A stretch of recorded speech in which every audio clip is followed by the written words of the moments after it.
Amélie Drainville, écologiste dans l'âme et de cœur, ainsi que journaliste et chroniqueuse et technicienne à CTRB, la télévision communautaire de Berthier. Tu viens nous présenter aujourd'hui une nouvelle série d'émissions et de capsules qui porteront sur l'environnement. En quoi consiste le concept? Bien, en fait, le concept de l'émission, Marie, c'est qu'on va faire quelques capsules sur la thématique environnementale qui vont durer de 5 à 10 minutes, qu'on va présenter dans les bulletins de nouvelles, mais également qui vont être mises ensemble pour former des épisodes que les gens qui n'auront pas eu la chance de voir les bulletins de nouvelles pourront visionner dans des épisodes. Donc, la thématique principale, ça va être l'environnement, tous des enjeux environnementaux, et l'émission va s'appeler Capsule Verte. Et les thématiques que tu parleras plus en profondeur dans tes capsules, dans tes émissions, c'est quoi?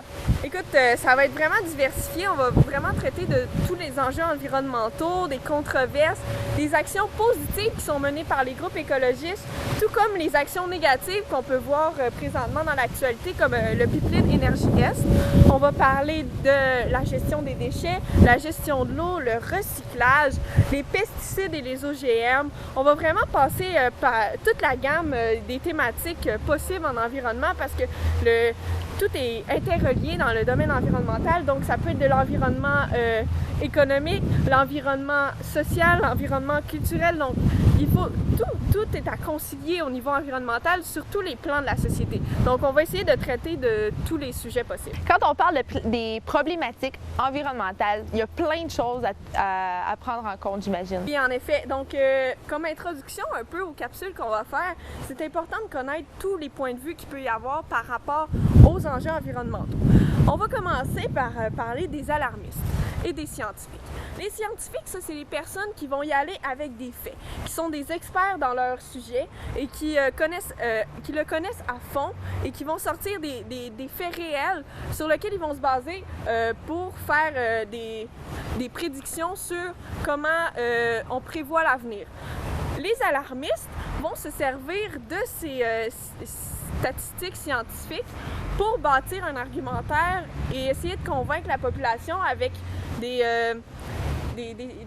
situations alarmantes qui ont pour but d'éveiller les consciences. Donc ces personnes-là, on peut les qualifier un peu d'extrémistes environnementales, mais souvent cet extrémisme n'a pas pour but de mal faire. De mal faire, c'est ça.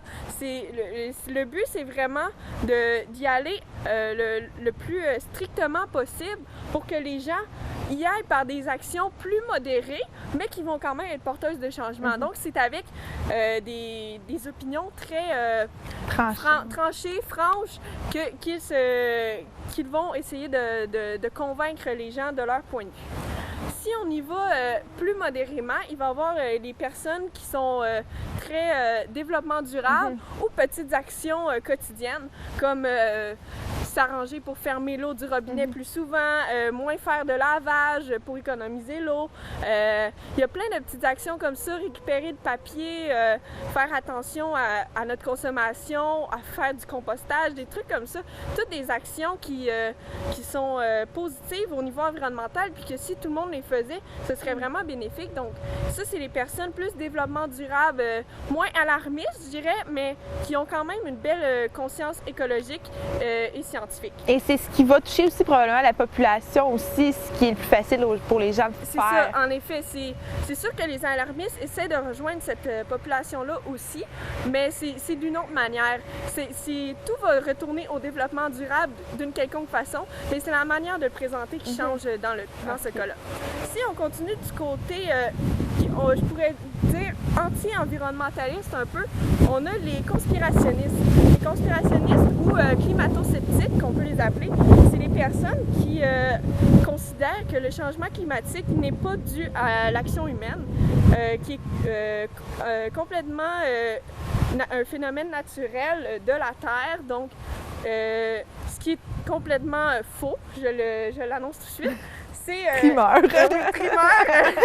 C'est officiel, je suis désolée de changer votre point de vue, mais c'est confirmé par les scientifiques que le changement climatique, c'est la cause humaine qui en est la principale responsable. Donc ces personnes-là, ils font comme s'il y avait des vrais faits scientifiques pour essayer de convaincre les gens que la cause environnementale n'est pas importante. Puis si je peux vous donner un exemple assez frappant, ben c'est notre premier ministre Stephen Harper. Je pourrais dire que c'est un conspirationniste et j'ai même vu un documentaire dans lequel il disait que dans le fond, on était sur Terre et que Dieu allait s'occuper de nous emmener dans un autre monde, un paradis, dans lequel on n'aura pas besoin de s'occuper des ressources. Donc ici, on peut abuser de la Terre comme on veut. Après ça, on va être correct pour s'en sortir. Donc, on voit la mentalité conspirationniste, pas besoin de s'en faire avec l'environnement. Après ça, on va vivre ailleurs. Autre chose. C'est ça. Donc, c'est la mentalité conspirationniste. Puis si on s'en va dans les bas-fonds, là, les pires, je dirais, c'est les coal rollers. C'est un nom anglais parce que c'est principalement aux États-Unis que ça se passe. C'est des personnes qui modifient leurs camions, leurs gros pick-up pour les rendre plus polluants. Et ça fait de l'immense boucan noir. Puis ils se promènent avec ça. Ils se filment en utilisant leur camion pour montrer qu'ils polluent plus la planète puis pour contrebalancer les groupes écologistes. Donc souvent, c'est des personnes qui font partie du lobby pétrolier qui vont essayer de promouvoir le pétrole puis qui vont dire que non, c'est une bonne chose puis laissez faire les groupes écologistes. Ils n'ont pas rapport. Leurs idéaux ne font aucun sens. Donc, c'est pas en essayant de polluer moins qu'on va bien vivre. Donc, polluons et on va bien vivre. C'est un peu ça, de ce côté-là. Ce qui est important de savoir, Marie, c'est que c'est difficile de contrôler tous les enjeux par rapport à la mondialisation, au néolibéralisme, aux avancées technologiques qu'il y a eu depuis 1980. Ça fait peur parfois aux gens de se dire « Mais comment, à moi seul, je peux faire une différence pour l'environnement? » Il y a tellement de manières de faire son chemin en environnement et de prendre place pour essayer de faire un peu de changement. Et c'est dans nos actions quotidiennes qu'on peut faire la différence. Donc, il ne faut pas avoir peur justement des coal rollers qui essaient d'anéantir les efforts des écologistes. Dans l'émission, on va essayer de voir qu'est-ce qui est possible de faire pour améliorer notre qualité de vie, notre environnement, par des petites actions. Et on va voir tout ça dans nos différentes capsules.